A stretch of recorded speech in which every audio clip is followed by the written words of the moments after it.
वीर प्रभु को प्रथम वंदना, आचार्यों का धर के ध्यान। गुरु मनोहर ज्ञानी ध्यानी, उनको है सादर। पार्वती गुरनी उपकारी, प्रवर्तिनी जग में विख्यात। राजीमती गुरनी थी प्यारी, ध्यान धरो उनका दिन रात। पन्ना गुरनी की महिमा है जग में,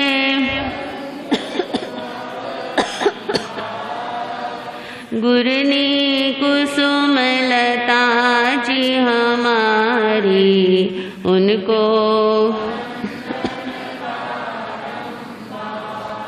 कुसुम वाटिका में एक सुंदर फूल गीतांजलि प्यारा है। इन संयम की प्रतिमाओं को प्रतिपल नमन हम। सब संयम की प्रतिमाओं को प्रतिपल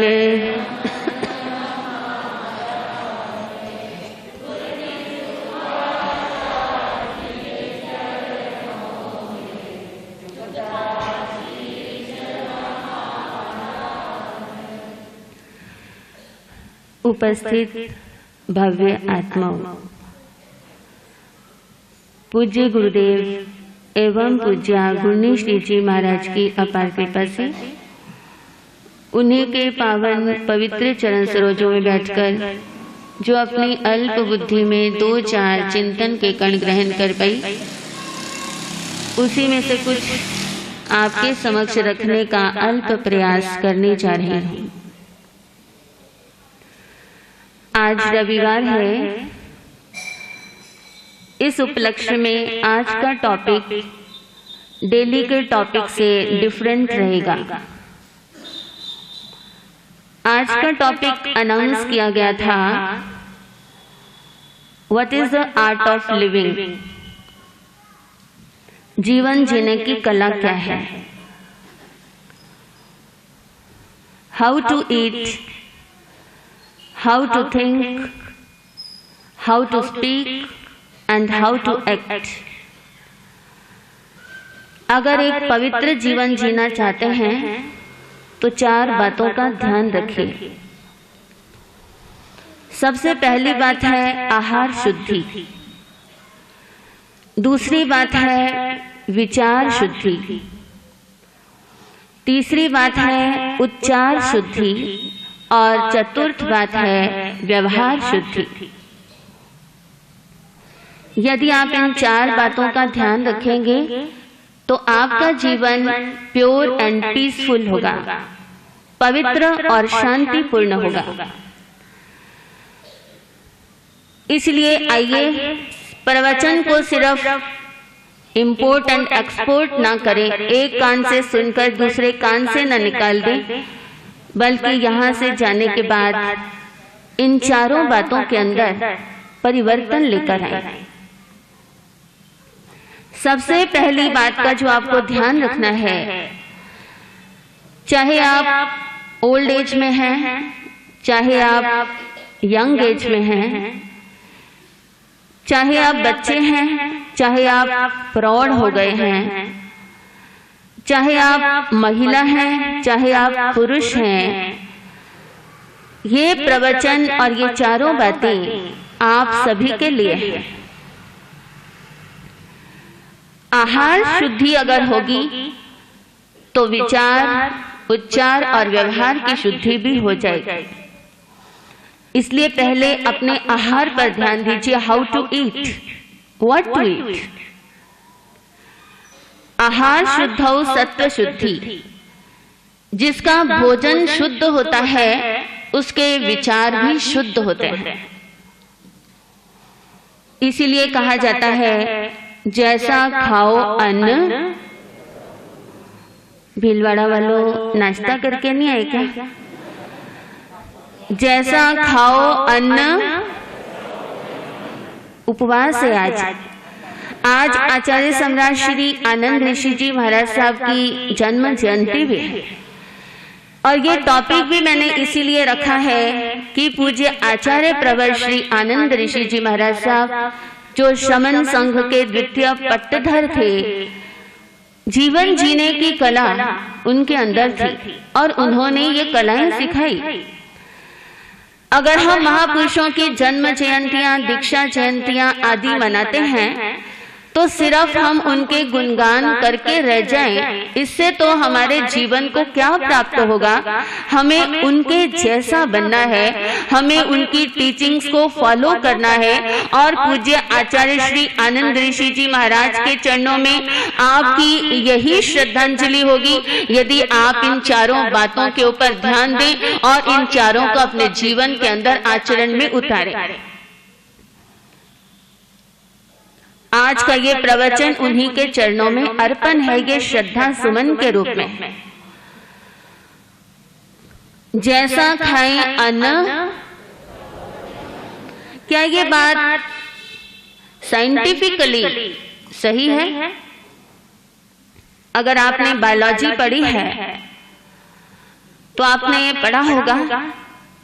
और तीर्थंकर भगवान ने भी बायोलॉजी के इस सिद्धांत को 6 पर्याप्तियों के रूप में बताया है।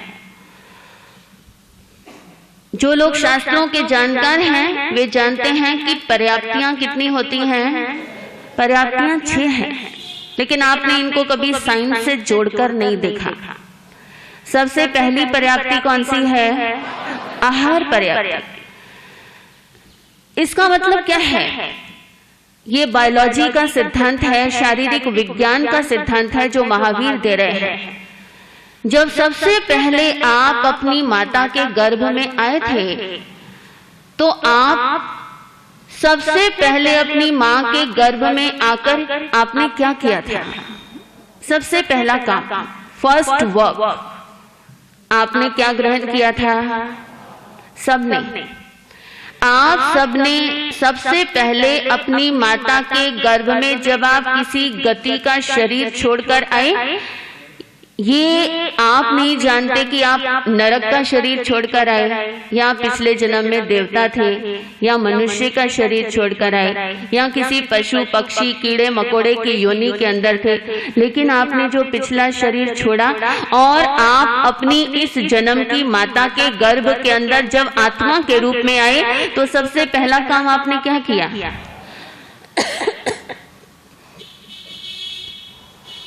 सबसे पहले आपने क्या ग्रहण किया? आहार। आहार कैसा? बायोलॉजी आप जानते हैं तो आप ये भी जानते होंगे कि आपने माता के रज और पिता के वीर्य का आहार किया। ये फर्स्ट जो फूड है ये सारी उम्र वर्क करता है। ये तो साइंटिस्ट कहते हैं जो फर्स्ट फूड आप ग्रहण करते हैं ये सारी उम्र काम करता है, ये कभी नष्ट नहीं होता। बाकी तो आप जो खाते हैं वह चला जाता है, उत्सर्जित हो जाता है, धातु के अंदर बदल जाता है, लेकिन ये फर्स्ट फूड, ये फर्स्ट आहार, ये जीवन भर कार्य करता है। ये सबसे पहला काम आपने किया था, क्या किया था? आहार ग्रहण। जैसे आपने आहार ग्रहण किया फिर क्या बना? फिर आपका शरीर का लोथड़ा बनना शुरू हुआ। उस आहार से आपका शरीर मांस के लोथड़े में बना, धीरे धीरे डेवलप होने लगा। पानी के बुदबुदे से धीरे धीरे फिर आप लोथड़े के रूप में परिणत हो गए। फिर उसी शरीर में से इंद्रियां फूटने लगी। जहां आंखें बननी है वहां आंखें बनी, जहां कान बनने हैं कान बने और पांचों इंद्रियां तैयार हो गई। आहार पर्याप्ति, उसके बाद शरीर पर्याप्ति, शरीर बना और उसके बाद इंद्रिय पर्याप्ति, फिर इंद्रियां फूटी और उसके बाद सांस आया आपको। आपका ब्रीदिंग सिस्टम शुरू हुआ, इनहेलिंग एंड एक्सहेलिंग। जब आप सांस लेना शुरू कर गए तो आप पर्याप्त हो गए, और उसके बाद आपके अंदर बोलने की ताकत पैदा हुई, जिसे कौन सी पर्याप्ति कहते हैं? वो भाषा पर्याप्ति है। बोलने की ताकत सांस लेने की ताकत के बाद बननी शुरू हुई। गर्भ के अंदर ही बालक बोलने की ताकत रखता है, वह बोल नहीं पाता, ये अलग बात है, लेकिन बोलने की शक्ति रखता है। और जब वह भाषा पर्याप्ति बन गई, उसके बाद आपके पास कौन सी शक्ति आई? फिर मन आया, फिर सोचने की शक्ति आई। सबसे पहले आपने क्या लिया? आहार, और सबसे एंड में आपको क्या मिला? मन। तो ये जो प्रोवर्ब, ये कहावत बनी है, ये साइंटिफिक है, ये तीर्थंकर भगवान द्वारा बताई गई है, ये बायोलॉजी के द्वारा प्रूव की गई है कि सबसे पहले आप क्या ग्रहण करते हैं? आहार, और सबसे एंड के अंदर क्या बनता है? मन। तो सीधा कनेक्शन आहार का किसके साथ हो गया? जैसा खाए अन्न वैसा होवे। इसका मतलब आहार का मन के साथ, सोचने के साथ सीधा क्या है? डायरेक्ट संबंध। इसलिए आहार के विषय में विवेक रखें। आहार का कैसा प्रभाव होता है? भीष्म पितामह जब बाणों की शैया के ऊपर लेटे हुए थे, तब वे पांडवों को कॉल करते हैं, पांडवों, मैं दुनिया से जाने वाला हूं, ये अर्जुन के बिछाए बाण मेरा बिस्तर है, आज ये सूर्य अस्त होने वाला है, पांडवों मेरे पास आओ, मैं तुम्हें आज सत्य धर्म की जाते जाते शिक्षा देना चाहता हूं। और भीष्म पितामह पांडवों को सत्य धर्म की शिक्षा देने लगे, उन्हें उपदेश देने लगे। उपदेश देते देते भीष्म पितामह ने देखा कि द्रौपदी मुस्कुरा रही है, शी इज स्माइलिंग।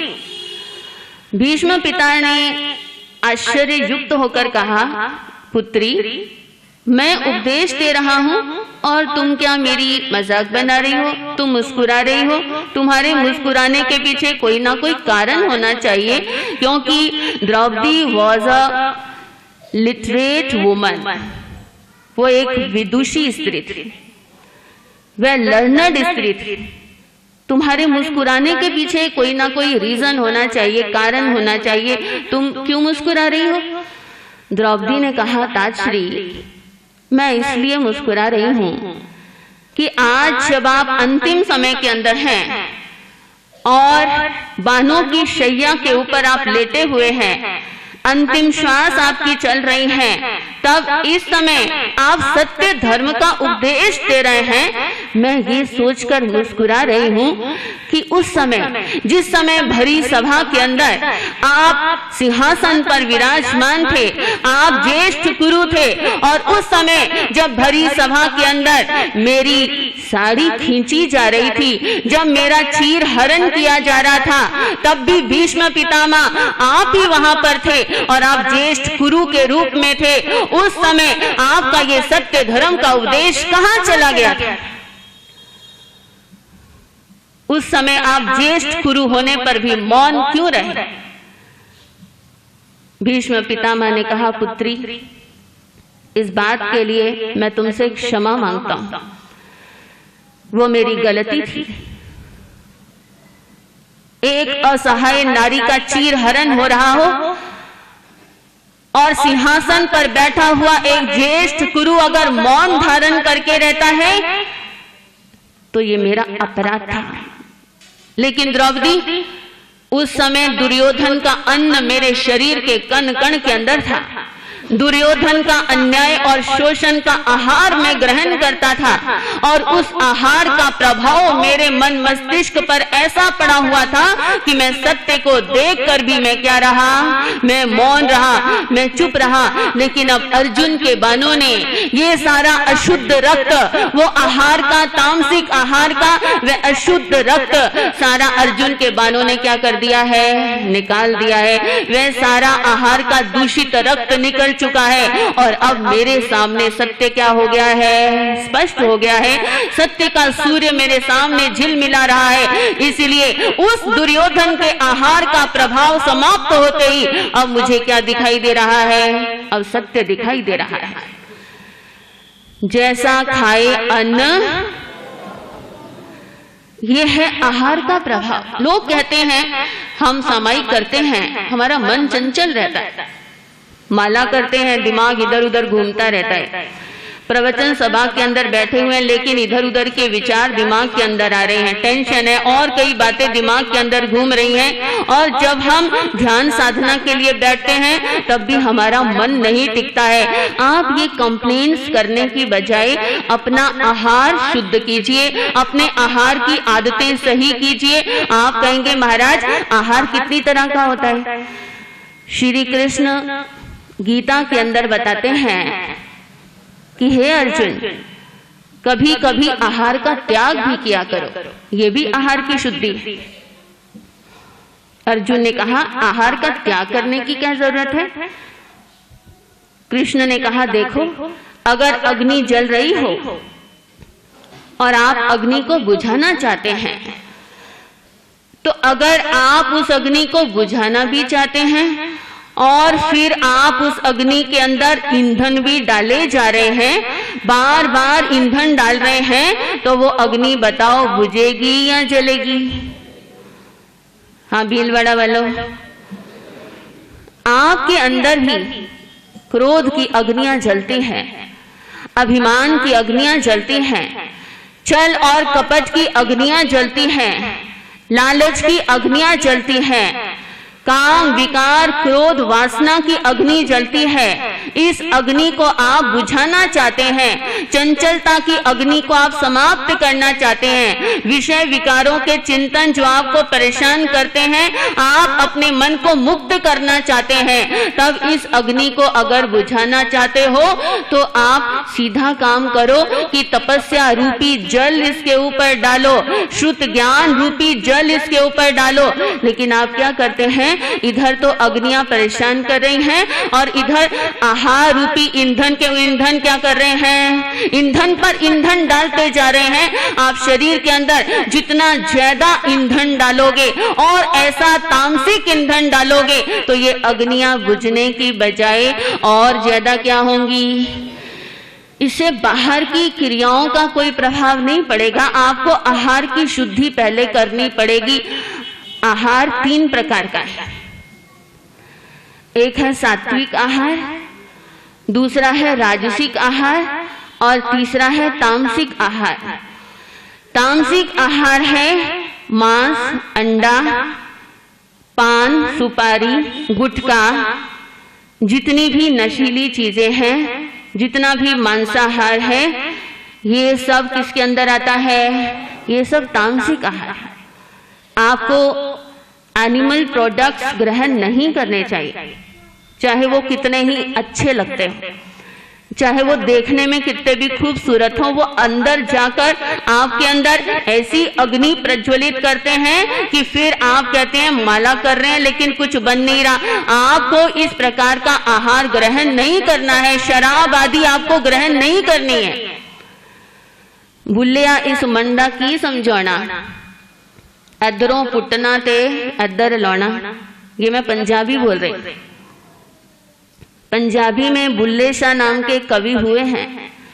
उन्होंने कहा है बुल्लिया इस मंडा की समझौना, इस मन का क्या समझाना है।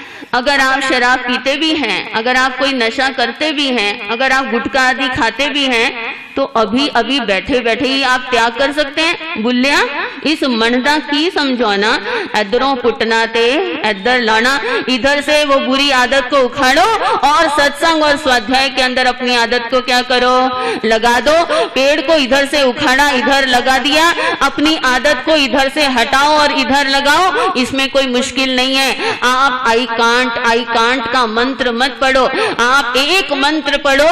वो मंत्र कौन सा है? I can. आप सब कुछ कर सकते हैं। इम्पॉसिबल वर्ड अपने आप के अंदर ये आपको कह रहा है आई एम पॉसिबल।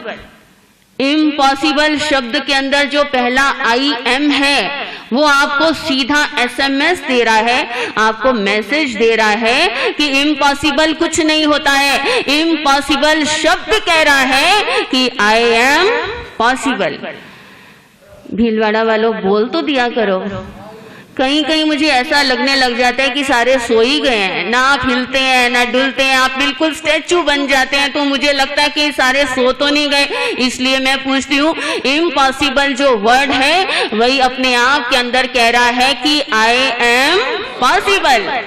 इसीलिए अगर आज कोई गलत आदत आपके जीवन में है भी, कोई तामसिक आहार आप ग्रहण भी करते हैं, तो अभी हमारे सामने बैठे बैठे देव गुरु धर्म की साक्षी से उसका क्या कर दो। बुल्लिया इस मनदा की समझौना, इधरों पुटना ते इधर लौना।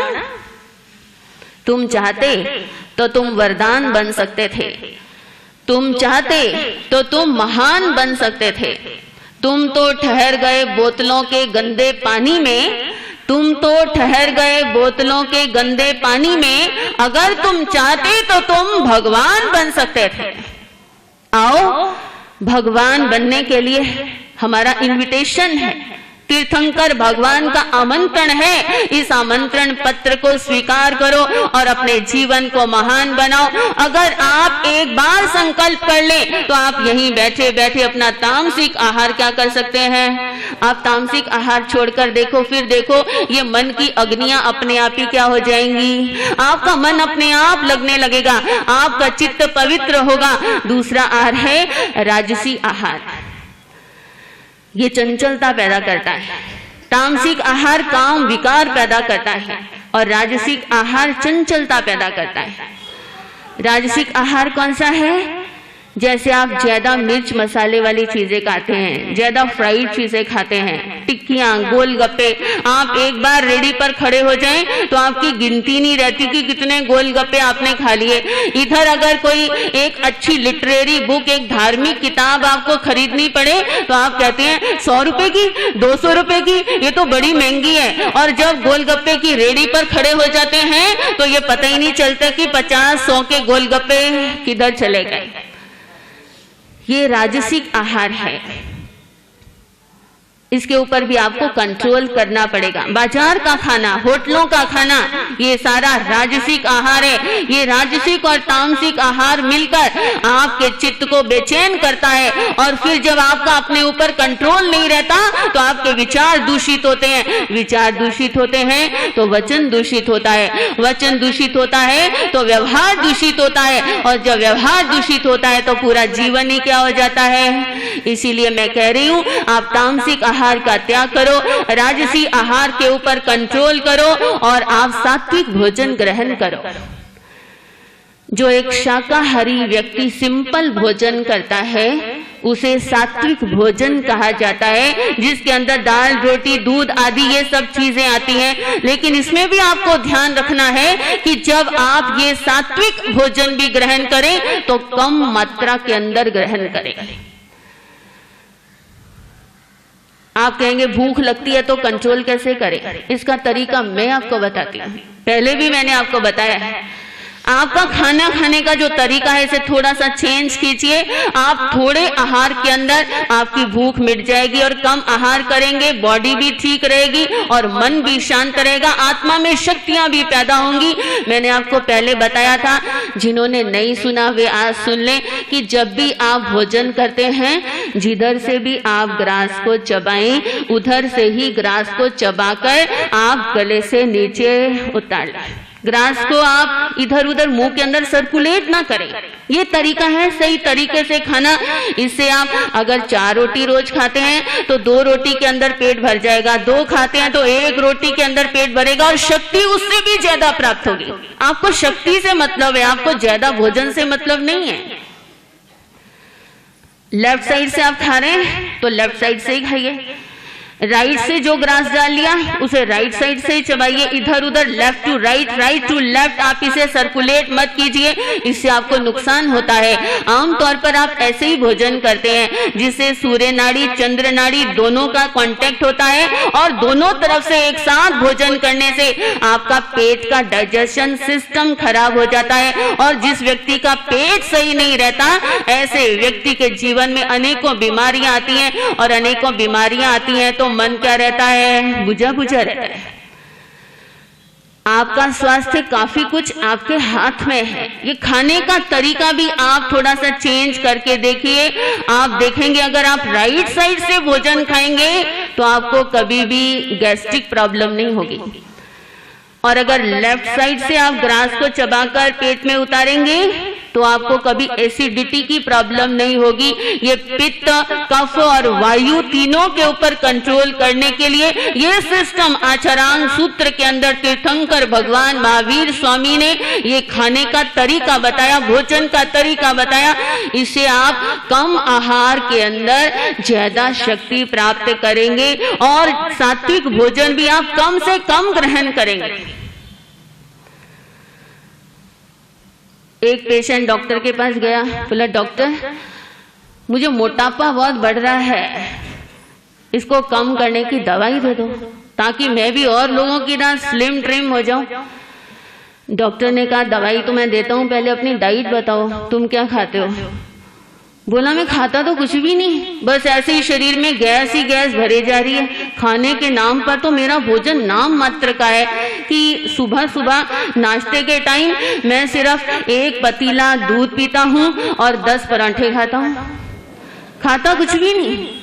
दोपहर को भूख लगती है तो 1 पतीला सब्जी खाता हूँ और 10-12 रोटियां खाता हूँ, और शाम को तो डॉक्टर साहब मैं कुछ खाता ही नहीं हूँ, सिर्फ 1 कड़ाही दलिया खाता हूँ, इसके सिवा और कुछ नहीं खाता। और बीच में अगर भूख लगे तो कभी 2-4 गिलास जूस पी लेता हूँ। डॉक्टर साहब डाइट तो मेरी बहुत कम है, लेकिन आप कोई दवाई दो कि ये मोटापा दूर हो जाए। डॉक्टर ने कहा मैं तुम्हें दवाई बताता हूँ, देखो ऐसा करो, सुबह सुबह जब ब्रेकफास्ट करते हो तब उस समय तुम सिर्फ 2 गिलास दूध पिया करो, और दोपहर को जब भोजन करते हो तो उस समय सिर्फ 2 चपाती और 1 कटोरी सब्जी खाना, और शाम को जब भोजन करते हो तो 1 कटोरी दलिया खाना। 1 महीने तक ऐसा करो, ये दवाई 1 महीने की ग्रहण करो। बड़ा खुश हुआ, चला गया। थोड़ी देर बाद फिर वापस आया, डॉक्टर साहब मैं एक बात पूछना तो भूल ही गया कि ये जो दवाई आपने बताई है ये खाने से पहले लेनी है या खाने के? सात्विक भोजन भी आपको मर्यादा और मात्रा के अंदर ही करना होगा। ठूस ठूस कर भोजन करने की भगवान ने मनाही की। यहाँ तक कि अगर आप आइम्बिल व्रत कर रहे हैं, अगर आप रूखा आहार भी ग्रहण कर रहे हैं, तो भी भगवान कहते हैं कि उस रूखे आहार की भी मात्रा क्या करो, कम से कम द्रव्य ग्रहण करो। ये है सात्विक भोजन को करने का तरीका। कई लोग कहते हैं रात को हमें बेचैनी होती है, नींद अच्छी तरह नहीं आती, या फिर बहुत बुरे बुरे स्वप्न दिखाई देते हैं, रात को डर लगता है, और कई बार रात को ऐसे ऐसे विषय विकारों के सपने आते हैं जिनसे आप मुक्त होना चाहते हैं। उसके लिए मैं आपको इस शास्त्रों के आधार पर एक सजेशन दे रही हूँ। अगर आप इन सब बातों से परेशान हैं तो आपको एक काम करना चाहिए, शाम के भोजन के अंदर आपको दूध, दही, घी का त्याग करना होगा। अगर शाम के समय भोजन में आप दूध, दही, घी का त्याग करके उबला हुआ भोजन करें और सिर्फ सात्विक और थोड़ा आहार ग्रहण करेंगे, आप देखेंगे आप इन विधियों का त्याग करेंगे और आपको रात्रि के अंदर संत महात्मा दिखाई देंगे, गुरुजन दिखाई देंगे, तीर्थंकर भगवान का समूह शरण दिखाई देगा और आपका चित्त शांत होगा। इसके लिए आप आहार शुद्धि का ध्यान रखें और हफ्ते में 1 दिन कोई ना कोई तपस्या जरूर करें। कोई भी हफ्ते में दिन बांध लो, मंगलवार बांध लो, शनिवार बांध लो, वीरवार बांध लो, बुधवार बांध लो, आप कोई भी दिन बांध लो। हफ्ते में एक दिन आप चाहे उपवास करो, चाहे आइंबिल करो, चाहे एकाशना करो और रात्रि भोजन का आप त्याग करो। अगर रोज नहीं कर सकते तो जिस दिन आप घर पर रहते हैं, छुट्टी का दिन है, तो उस दिन रात्रि भोजन का त्याग करके देखो। आप ये सब चीजें करो, एक्सपेरिमेंट करो, एज ए एक्सपेरिमेंट करो और उसके बाद देखो आपकी रात्रि की निद्रा के अंदर फर्क पड़ता है या नहीं पड़ता है। दिन में जीव में देवता, रात में जीव में भूत। समझ गए? रात्रि का भोजन त्याग करने वाला उनोदरी तपस्या करता है, वह कम आहार ग्रहण करता है और खाने और सोने के बीच कई घंटों का गैप पड़ता है, जिससे पेट की अनेकों बीमारियों से मुक्ति मिलती है, शरीर स्वस्थ रहता है, चित्त शांत रहता है, नियम और व्रत का पालन होता है और आपके मन के अंदर रात्रि के समय कोई बेचैनी नहीं होती है। रात्रि के समय आप संथारा धारण करके सो, रात्रि के समय लोगस का पाठ आप पढ़कर सो। आप अपने जीवन के अंदर इन सब आदतों को शामिल करो और आहार की क्या करो? शुद्धि करो। सबसे पहली शुद्धि कौन सी है? आहार शुद्धि, हाउ टू ईट। सेकंड है हाउ टू थिंक, विचार शुद्धि भी कीजिए। इसमें आपको दो बातों का ध्यान रखना है। आपकी जो थॉट्स हैं वो अच्छी भी हैं, लेकिन आपकी कुछ थॉट्स अच्छी नहीं भी है। आप सिर्फ दो बातों पे ध्यान दो। अपनी थॉट्स के अंदर आप कभी सेल्फिशनेस लेकर मत आइए, स्वार्थ के विचार ना कीजिए कि घर के अंदर बस मेरा काम हो जाए, बस मेरे सारे काम बन जाएं, दूसरा चाहे भाड़ में जाए। एक बात याद रखो, यदि आप स्वार्थी नहीं बनेंगे और आप दूसरों के बारे में सोचकर घर में चलेंगे, समाज में चलेंगे, देश में चलेंगे, जब आप दूसरों के बारे में पॉजिटिव सोचेंगे, उनके लिए सैक्रिफाइस करने को तैयार हो जाएंगे, कुर्बानी देने के लिए तैयार हो जाएंगे, जब आप अपना मतलब भूल जाएंगे और दूसरों की सेवा के लिए आप समर्पित हो जाएंगे, तब आप देखेंगे आपके जो काम नहीं हो रहे हैं वे काम ऑटोमेटिकली अपने आप होंगे।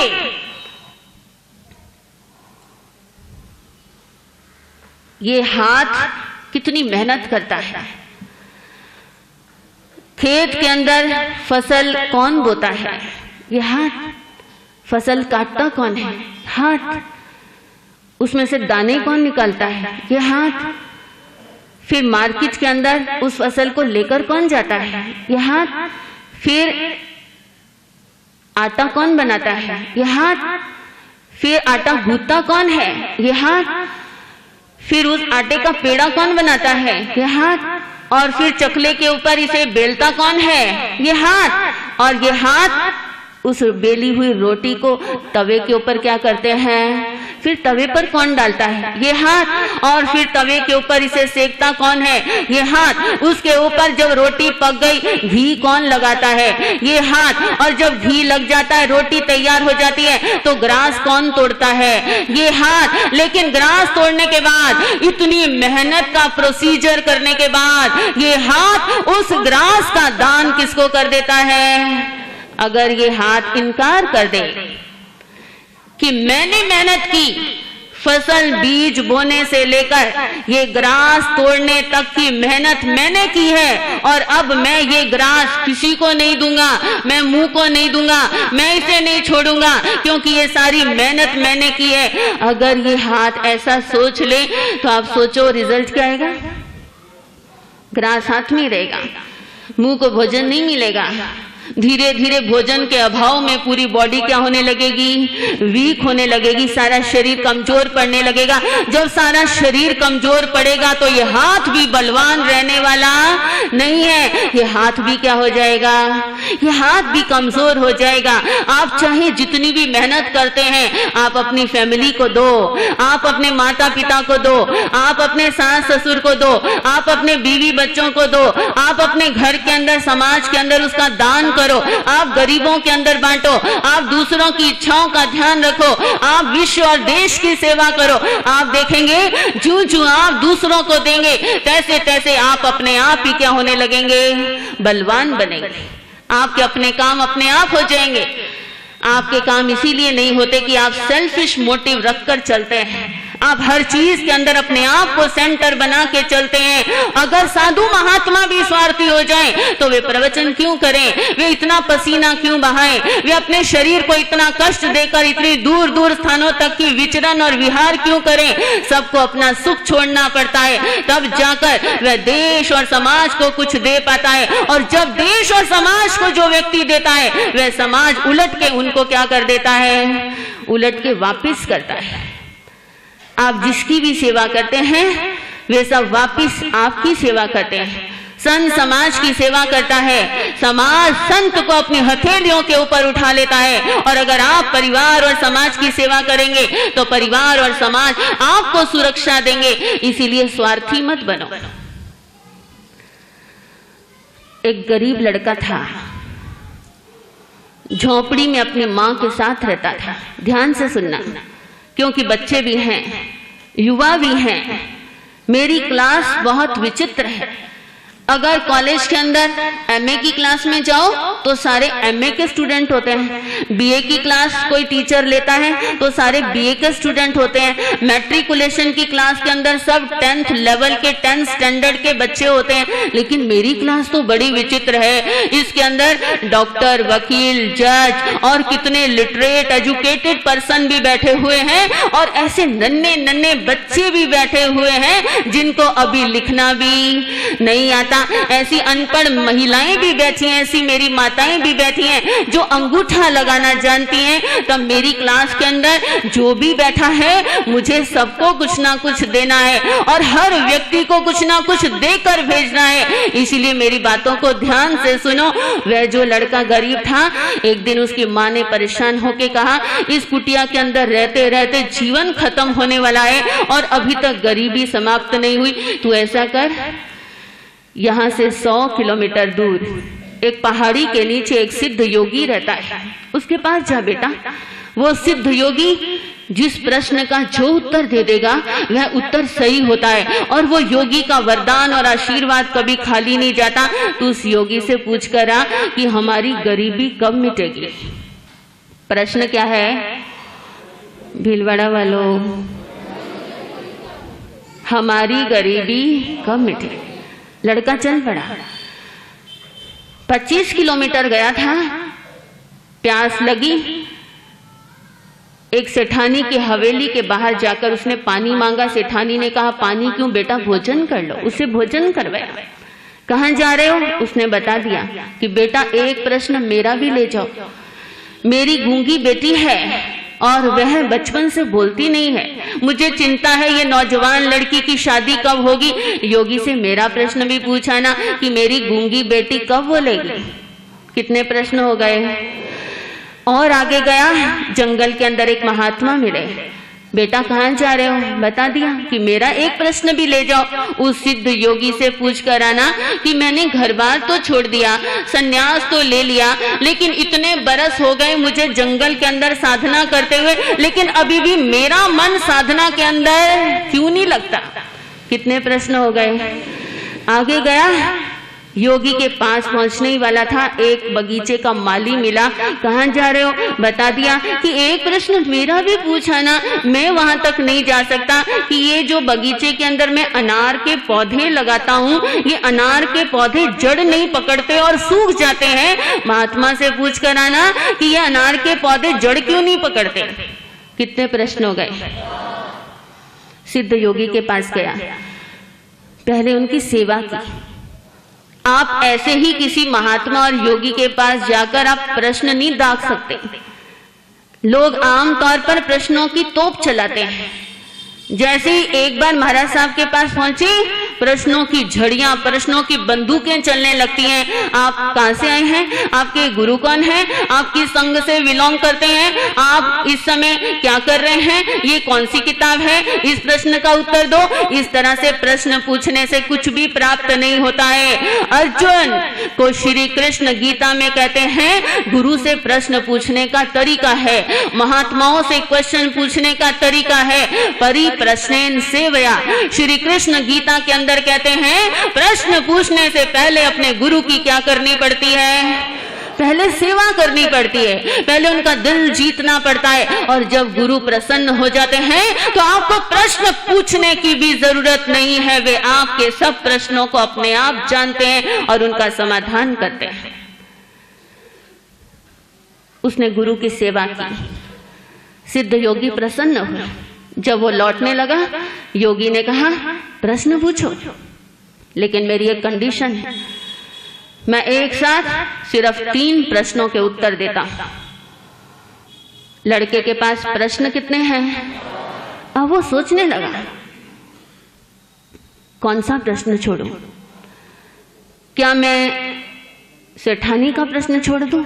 नहीं, अगर मैं उसका उत्तर ना लेकर गया, वापसी में मेरी इंतजार करती मिलेगी। और जब मैं बताऊंगा कि मैंने तेरी गूंगी बेटी के लिए कुछ नहीं पूछा, तो उसका चेहरा क्या हो जाएगा, उदास होगा। वो उदास चेहरा मैं नहीं देख सकता। क्या महात्मा का प्रश्न छोड़ दूं? नहीं, महात्मा को साधना में आगे बढ़ने की कितनी इच्छा है।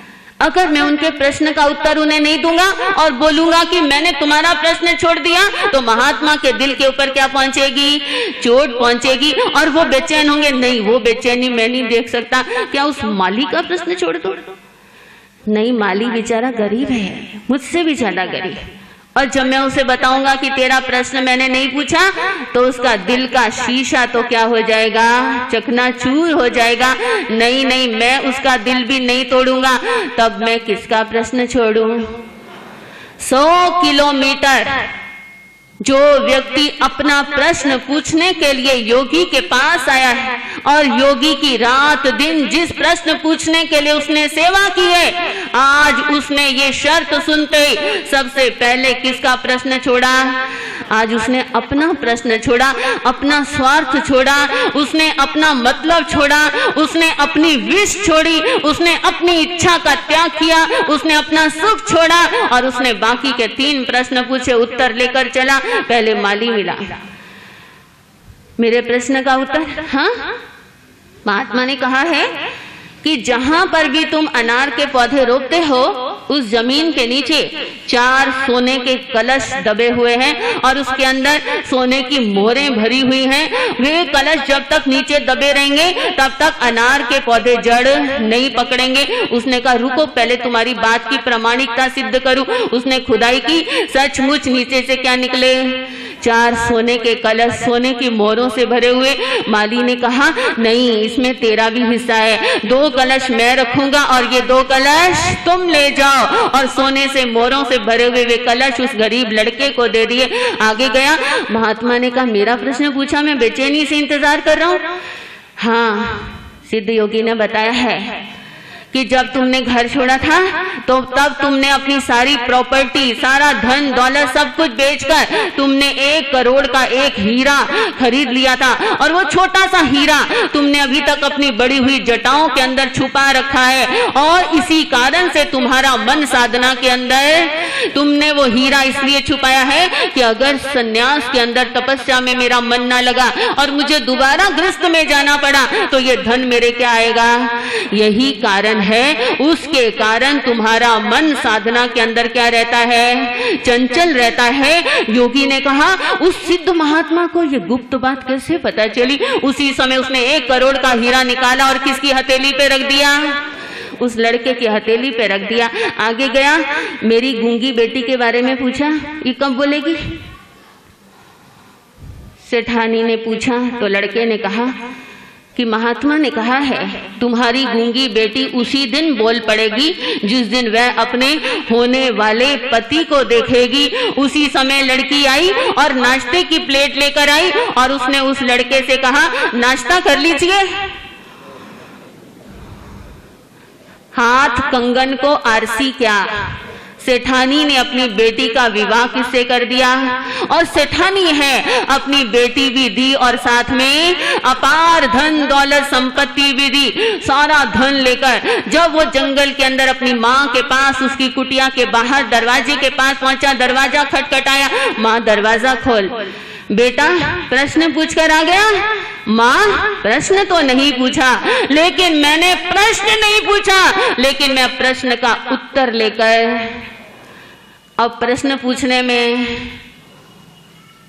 प्रश्न अपना छोड़ना, सुख अपना छोड़ना, स्वार्थ अपना छोड़ना, मतलब अपना छोड़ना, और फिर आपको जो मिलेगा आप स्वयं भी अचंभे के अंदर आ जाएंगे। आपको इसी कारण नहीं मिलता क्योंकि आप अपनी ब्लॉकेज खुद हैं। अगर विचारों की शुद्धि करना चाहते हो तो सबसे पहला पॉइंट कौन सा है, स्वार्थ छोड़िए। दूसरी बात, सहनशील बनिए, विचारों के अंदर सहनशीलता लेकर आए। ये ना सोचिए मैं क्यों सहन करूं, मैं क्यों सहन करूं, वो सहन नहीं करता मैं क्यों टॉलरेट करूं, जब देवरानी सहन नहीं करती जेठानी क्यों सहन करे, सास सोचती है बहू सहन नहीं करती मैं क्यों सहन करूं, बड़ा भाई सोचता है मैं क्यों सहन करूं, छोटा नहीं करता, ये बातें मत सोचिए। सहन शक्ति बढ़ाइए, मेडिटेशन से, तपस्या से, आराधना से, शुद्ध ज्ञान के आलंबन से अपनी टॉलरेंस पावर को बढ़ाइए। कबीर के पास एक व्यक्ति गया, बोला शादी करूं या सन्यासी बनूं। प्रश्न क्या है भीलवाड़ा वालों? कबीर ने कहा प्रश्न का उत्तर दूंगा, पहले मेरे घर तो चल। घर गया, बीवी को कहा जरा दूध तो ले आओ, मेहमान आया है। बीवी दूध लेकर आई तो उसमें शक्कर की बजाय गलती से उसने क्या मिला दिया था, नमक मिला दिया था। एक एक गिलास दोनों के हाथ में पकड़ा दिया। कबीर तो आराम से दूध पी रहे हैं, लेकिन उस युवक से दूध नहीं पिया गया, वो थू थू करने लगा और उसे गुस्सा आया। ये कबीर का परिवार और कबीर का घर कैसा है, तो मूर्ख लोग हैं, नमक मिला हुआ दूध पिला रहे और ये आराम से पी रहा, मुझसे तो पिया नहीं जा रहा। और अपनी पत्नी को कुछ कहता भी नहीं, गुस्सा भी नहीं कर रहा, आराम से गटागट दूध पी रहा और मस्ती के साथ कर रहा है। युवक के मन के अंदर गुस्सा आ रहा है। उसी समय कबीर ने अपनी पत्नी से कहा जलता हुआ एक दिया ले आओ। वो जलता हुआ दिया लेकर आई और उसने कबीर के पास रख दिया। एक बार भी पूछा नहीं कि 12 बजे का समय है, सूर्य सिर पर चढ़ा है और आपको दिए की क्या जरूरत है, कोई अंधेरा थोड़ी है, कोई तर्क वितर्क नहीं। उसने चुपचाप दिए को रख दिया। अब उस युवक का दिमाग चकराया, खोपड़ी वाला था ना, जब कोई व्यक्ति खोपड़ी वाला बन जाता है तो वो सहनशील नहीं रह सकता। जब तक आपके मन के अंदर अपने माता पिता के लिए श्रद्धा है तब तक आपको उनकी कोई बात बुरी नहीं लगती। जब तक आपके मन के अंदर गुरुओं के प्रति श्रद्धा है तब तक उनकी हर बात को आप अमृत की तरह ग्रहण करते हैं। और जहां व्यक्ति की श्रद्धा समाप्त होती है उसे गुरु के वचन भी क्या लगने लगते हैं, वे भी विष के समान। माता पिता के बड़ों के वचन भी जहर लगते हैं। ये सिर्फ विचारों की अशुद्धि का परिणाम है। और कबीर उसके प्रश्न का तो उत्तर नहीं दे रहे, लेकिन युवक ये सब देखकर खोपड़ी वाला था, चकरा गया। लोग कहते थे कि कबीर बहुत विद्वान है, बहुत महान है, लेकिन ये तो पागल है। मैं किसी पागल के घर आ गया, किसने मुझे यहाँ पर भेज दिया? इसकी बीवी पागल, ये खुद पागल, नमक मिला दूध आराम से पी रहा, बीवी को नहीं डांट रहा, बीवी जलता दिया ले आई और कबीर को नहीं डांट रही, कुछ बोल नहीं रहे। और ये कैसे लोग हैं? मैं यहाँ से निकलूं, मुझे कोई प्रश्न नहीं पूछना। कबीर उनके मन की रीडिंग ले रहा है। कबीर ने कहा अब यहां से उठो। वह एक पहाड़ी के पास तलहटी के अंदर पहुंच गया। पहाड़ी के ऊपर एक सन्यासी का आश्रम था। कबीर ने नीचे से सन्यासी को आवाज लगाई, नीचे आओ। सन्यासी बूढ़ा था, धीरे धीरे करके नीचे आया। कबीर बोलो क्या काम है? अरे मुझे आपसे एक प्रश्न पूछना था, लेकिन जब आप नीचे आ गए तो मैं अपना प्रश्न भूल गया, मुझे याद ही नहीं मुझे आपसे क्या पूछना था, इसीलिए अब आप जाइए। बूढ़ा सन्यासी ऊपर चला गया। कबीर ने फिर उसे आवाज दी, नीचे आओ, मुझे प्रश्न याद आ गया है। बूढ़ा सन्यासी फिर नीचे आया धीरे धीरे। कबीर अपना प्रश्न पूछ लो। ओहो, जब आप ऊपर होते हैं तो प्रश्न याद होता है और जब आप नीचे आ जाते हैं तो प्रश्न भूल जाता है। मैं फिर भूल गया मुझे क्या पूछना था। सन्यासी चुपचाप फिर चले गए और तीसरी बार फिर कबीर ने आवाज लगाई। 9 बार कबीर ने बुलाया, 9 बार प्रश्न बोल दिया कि मैं भूल गया। सन्यासी शांत भाव से ऊपर चला गया और ये देखकर युवक का पारा क्या हो गया, ये तो निरही पागल है, इसका दिमाग तो सठा ही गया, ये कैसे बेवकूफ इंसान के साथ में ये आ गया। लोग इसको धर्मात्मा, विद्वान, ज्ञानी, पता नहीं क्या क्या बोलते हैं, ये तो पागल है, मुझे यहाँ से जाना है, मैं किस जाल के अंदर फंस गया। कबीर ने उस युवक का हाथ पकड़ लिया, बोला मेरा हाथ छोड़ो और मुझे अपने घर जाने दो, मुझे आपसे कोई प्रश्न नहीं पूछना। कबीर ने कहा कि अब प्रश्न पूछने की तो जरूरत ही नहीं है, मैं प्रश्न का उत्तर तो दे ही चुका हूं। प्रश्न का उत्तर? आप तो घर में भी पागलपन करते रहे और यहाँ भी सन्यासी को पागल बना रहे। मैं आपसे कोई प्रश्न नहीं पूछना चाहता, मुझे छोड़ दो। कबीर ने कहा प्रश्न पूछने की जरूरत अब नहीं है, मैं तुम्हारे प्रश्न का उत्तर दे चुका हूं। उसका प्रश्न क्या था? शादी करूं या? कबीर ने कहा देखो, अगर शादी करनी है तो इतने सहनशील बनना पड़ेगा कि अगर बीवी से कोई गलती हो जाए और वो शक्कर की बजाय दूध के अंदर क्या डाल दे, नमक डाल दे, तो भी तुम अपनी पत्नी को डांटोगे नहीं, उसे कुछ नहीं कहोगे, समता के साथ अपना आहार आदि ग्रहण करोगे और समता से अपने घर के अंदर सहन करके चलोगे। और अगर कभी कबीर जैसा व्यक्ति अगर पति कभी ऑर्डर दे और कोई आज्ञा दे तो वो पत्नी बिना तर्क वितर्क के अपने पति की बुद्धि पर विश्वास करते हुए उसकी आज्ञा को क्या करे, स्वीकार करे।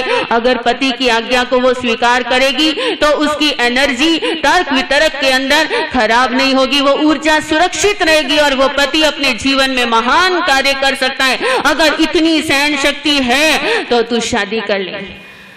और अगर सन्यास धारण करना है तो उस साधु की तरह बनना, उस सन्यासी की तरह बनना जिसे 9 बार मैंने परेशान किया, लेकिन हर बार वो शांति और समाधि पूर्वक अपने आश्रम के अंदर चला गया।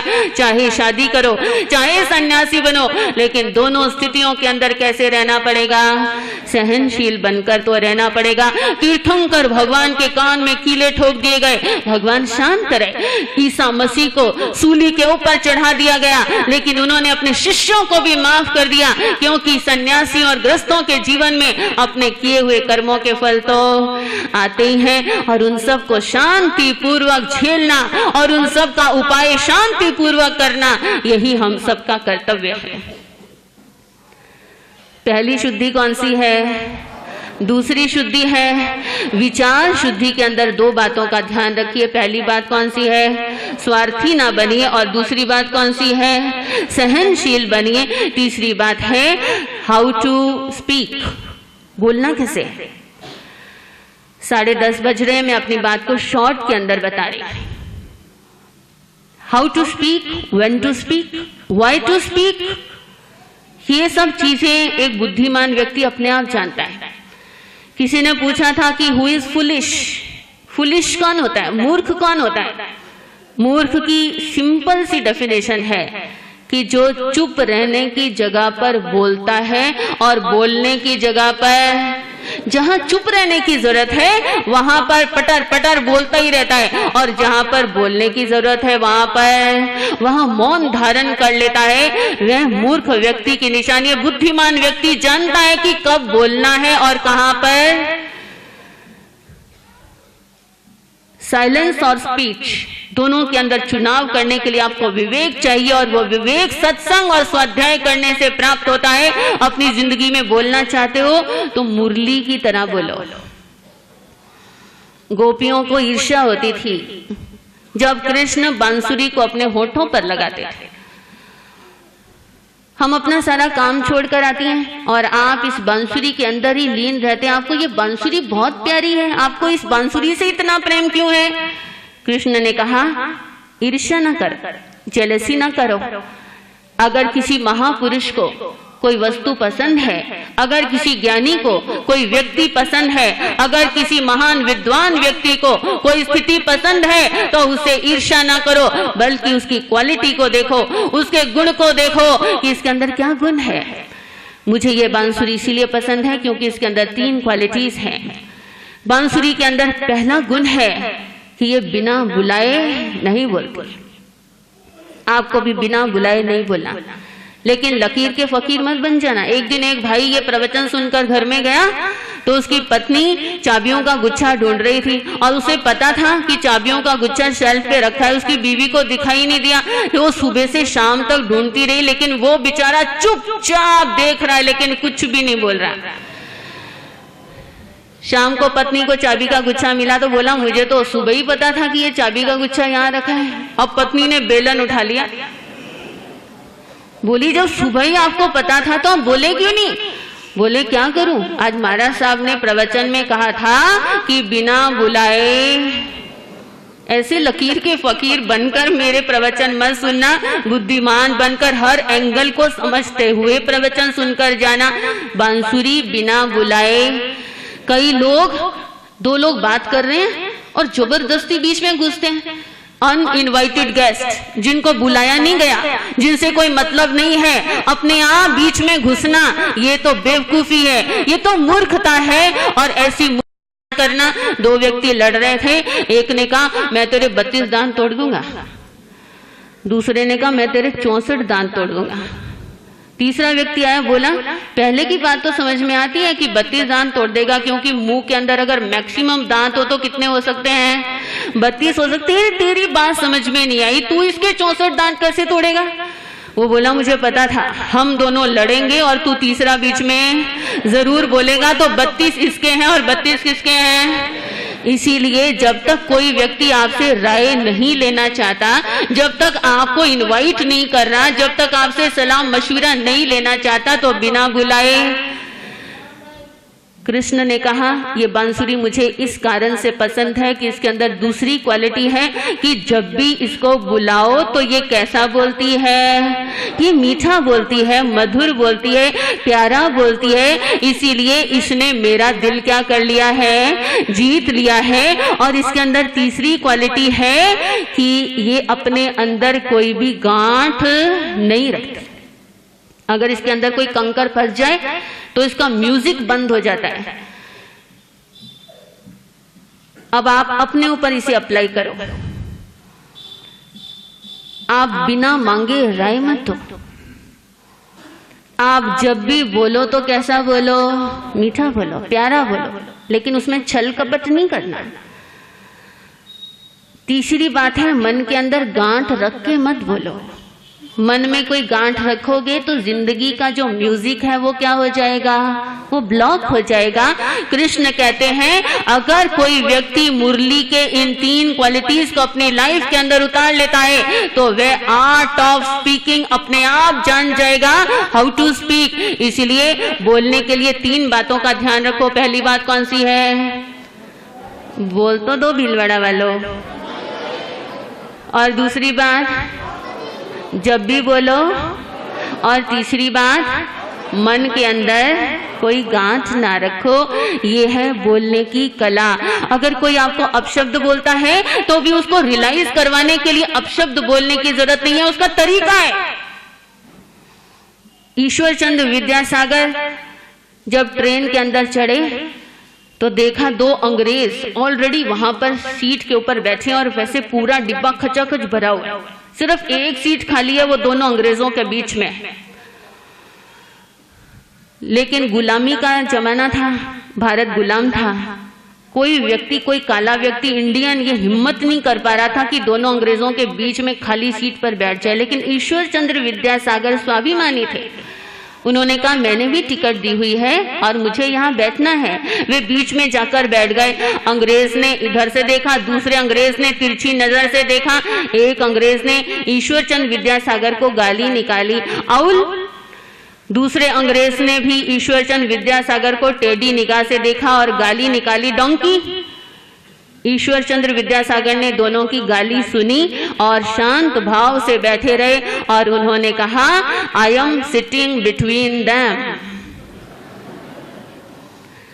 अगर कोई व्यक्ति आपसे दुर्व्यवहार भी करता है तो सबसे सुंदर तरीका है मौन धारण करना, अथवा उसको रियलाइज करवाना कि तुम गलत हो। रियलाइज तो करवाना पड़ता है, लेकिन रियलाइजेशन का तरीका सही होना चाहिए ताकि दूसरा व्यक्ति भी सुधर जाए और आपको भी डिग्रेड करने का कोई भी तोहमत अपने ऊपर न आए। पहली कला कौन सी है आर्ट ऑफ लिविंग में?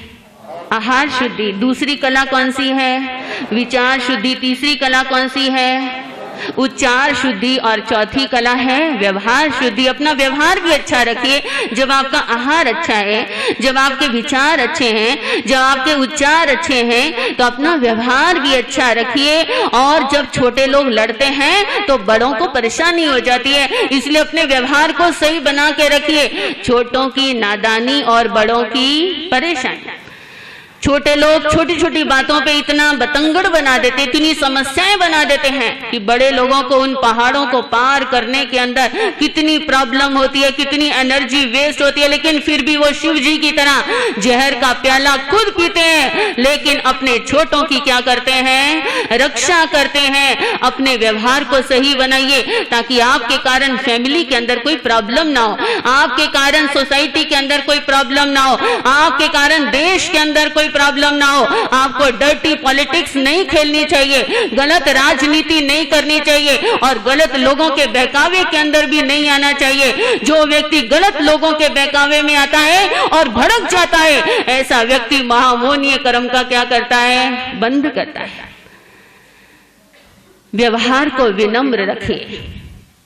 महाभारत के युद्ध के अंदर युधिष्ठिर युद्ध शुरू करने से पहले द्रोणाचार्य, कृपाचार्य, भीष्म पितामह सबको प्रणाम करने के लिए गए और सबने विजयी भव का आशीर्वाद दिया। दुर्योधन भड़क गया, आप तीनों युद्ध मेरी तरफ से कर रहे हैं और युधिष्ठिर को आशीर्वाद दे रहे हैं विजयी भाव।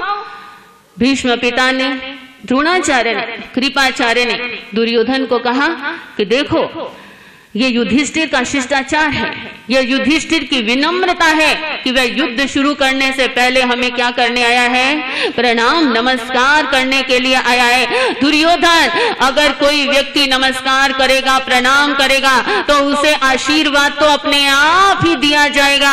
अगर तुम भी अपना अहंकार छोड़कर अपने बड़े भाई युधिष्ठिर के चरणों में इस समय प्रणाम करने जाते तो ना चाहते हुए भी युधिष्ठिर को तुमको क्या आशीर्वाद देना पड़ता? वो भी तुमको विजयी भव का ही आशीर्वाद देता। लेकिन अहंकार आड़े आता है तो आप अपने बड़ों को भी प्रणाम नहीं करते हैं। लेकिन ये हमारी ट्रेडिशन है, परंपरा है कि सुबह उठते ही हमें सबसे पहले सिमंदर स्वामी भगवान की वंदना करनी है और उसके बाद घर में जो हमसे बड़े सदस्य हैं उन सबको क्या करना है? प्रणाम करना है। क्या आप में से कौन कौन अपने बड़ों को प्रातः उठकर प्रणाम करते हैं, ढोक देते हैं? कौन कौन भाई बहन, बच्चे, युवक सब अपने बड़ों को प्रणाम करते हैं? बहुत से हाथ उठे हैं, बहुत से हाथ नहीं उठ रहे। What is its reason? क्या कारण है? हमारी ये ट्रेडिशन है, ये इंडियन कल्चर है। यहाँ तक कि जो बुजुर्ग हैं और जिनके ऊपर अब घर के अंदर कोई मुखिया नहीं है, वे भी प्रातः उठकर अपने बुजुर्गों को ध्यान करते हैं और उन्हें नमस्कार करते हैं। तो आपके घर के अंदर जब बड़े हैं तो आपको उन्हें क्या करना चाहिए? उन्हें प्रणाम, जय जिनेंद्र, उनके चरण स्पर्श करके आशीर्वाद लो। व्यवहार अच्छा रहता है, लज्जा बनी रहती है, घर में लड़ाई झगड़ा होने के चांस कम हो जाते हैं। इसलिए जो व्यक्ति अपना व्यवहार अच्छा रखता है उसके जीवन के अंदर क्या होती है? हैप्पीनेस होती है। आप जानते कैप्री कैसे बनी? जो कैप्री लड़कियां पहनती हैं वो कैसे बनी? एक पति था, उसने ऑफिस के फंक्शन के लिए एक पैंट सिलवाई, वो पैंट बहुत लंबी बन गई। सुबह फंक्शन में जाना था, रात को घर आया, देखा पैंट तो लंबी, अब टेलर के पास नहीं जा सकते। घर आके उसने सोचा पत्नी और बहन को बोल दूंगा, कोई तो मेरी पैंट छोटी कर देगी। घर में देखा तो इधर भाभी और ननद के अंदर तो लड़ाई हुई, दोनों ने मुंह सुजा रखे, कोई भी नहीं बोल रही। पति बेचारा अपनी पत्नी के पास जाता है कि मेरी पैंट छोटी कर देना, कल फंक्शन में पहन कर जानी है। उसने कोई जवाब ही नहीं दिया, गुस्से में महारानी बनकर बैठी है। फिर वो अपनी बहन के पास गया, शायद मेरी बहन मेरा काम कर दे कि बहन मेरी पैंट थोड़ी छोटी कर देना, लेकिन बहन ने भी कोई जवाब नहीं दिया। दो पाटन के बीच में साबुत बचा ना कोई। कई बार पतियों की स्थिति ऐसी हो जाती है कि पत्नी को मनाए या अपनी बहन को मनाए, पत्नी को मनाए या अपनी माँ को मनाए, और दो पाटों के बीच में बेचारे पति क्या होते रहते हैं, पिसते रहते हैं। बहनें मुझे घूर के देख रही हैं, ऐसी बात नहीं। समस्याएं तो सबके जीवन के अंदर हैं, लेकिन नंदों को भी रोल सही अदा करना चाहिए ताकि उनकी भाभी के ऊपर भी किसी प्रकार का कोई ब्लेम ना आए। घर के अंदर सहयोगी बनकर रहो, घर के अंदर किसी के लिए समस्या ना बनाओ। पति तो दोनों को बोलकर सो गया कि दोनों में से कोई भी नहीं सुन रही। थोड़ी देर में बहन उठी, उसने सोचा अगर भाभी भैया का काम नहीं करेगी तो मैं तो बहन हूं, मुझे तो करना है। वह गई, कमरे में पैंट लटकी हुई थी, उसने 4 अंगुल उसे काट दिया। थोड़ी देर बाद पत्नी को ख्याल आया, ओहो बहन इनका काम करे ना करे, लेकिन मैं तो पत्नी हूँ, मुझे तो अपने पति का काम करना ही चाहिए। वह अंदर गई और 4 अंगुल उसने क्या कर दी, उसने पैंट काट दी और पैंट की क्या बन गई, कैप्री। ये कैप्री बनने का इतिहास है, ये कैप्री बनने की हिस्ट्री है। मैं आपको कह रही हूँ, घर को कोई इधर से काटता है, घर को कोई इधर से काटता है। छोटे लोग अपने घर के अंदर एक दूसरे को काटते रहते हैं और घर क्या बन जाते हैं, परिवार छोटे बन जाते हैं। कोई देश को इधर से काटता है, कोई देश को इधर से काटता है, और इतना बड़ा जो देश है वो क्या बन जाता है, छोटा बन जाता है। आप अगर लड़ेंगे, झगड़ेंगे, लड़ाइयां झगड़े करेंगे तो हमारे देश और परिवारों की शक्ति क्या होती जाएगी। इसीलिए शक्ति को छोटा मत कीजिए, शक्ति को क्या कीजिए। इसलिए व्यवहार शुद्धि रखना, आपस का व्यवहार सही रखना, ये बहुत जरूरी है। ज्ञानियों की संगति करो और अज्ञानियों से दूर रहना, यही सही व्यवहार है। क्योंकि एक बार अगर आप अज्ञानी के चंगुल में फंस गए तो ऐसा व्यक्ति आपको चक्रव्यूह के अंदर फंसा देगा। इसीलिए महापुरुष कहते हैं, जब भी संभलो जल्दी संभलो और अज्ञानियों के चक्रव्यूह से दूर हो जाओ, राजनीति के चक्रव्यूह से दूर हो जाओ और अपने जीवन को सिंपल बनाओ। यही हर आत्मा का लक्ष्य है। ये जीवन तो एक दिन समाप्त होगा। इस जीवन का अभिमान न करो, पदवी का, प्रतिष्ठा का भी अभिमान न करो, अपनी बुद्धि का भी अभिमान न करो, बल्कि सत्य को देखने के लिए और अपने जीवन को शुद्ध बनाने की दिशा के अंदर अग्रसर हो जाओ। इसलिए आज आपको आर्ट ऑफ लिविंग के विषय में बताया गया, जिसमें आपको 4 चीजों का ध्यान रखना है। पहली शुद्धि कौन सी है, आहार शुद्धि। दूसरी शुद्धि कौन सी है, विचार शुद्धि। तीसरी शुद्धि है उच्चार शुद्धि और चौथी शुद्धि है। इसलिए how to eat, how to think, how to speak and how to act, इस विषय पर आज का प्रवचन आपने सुना।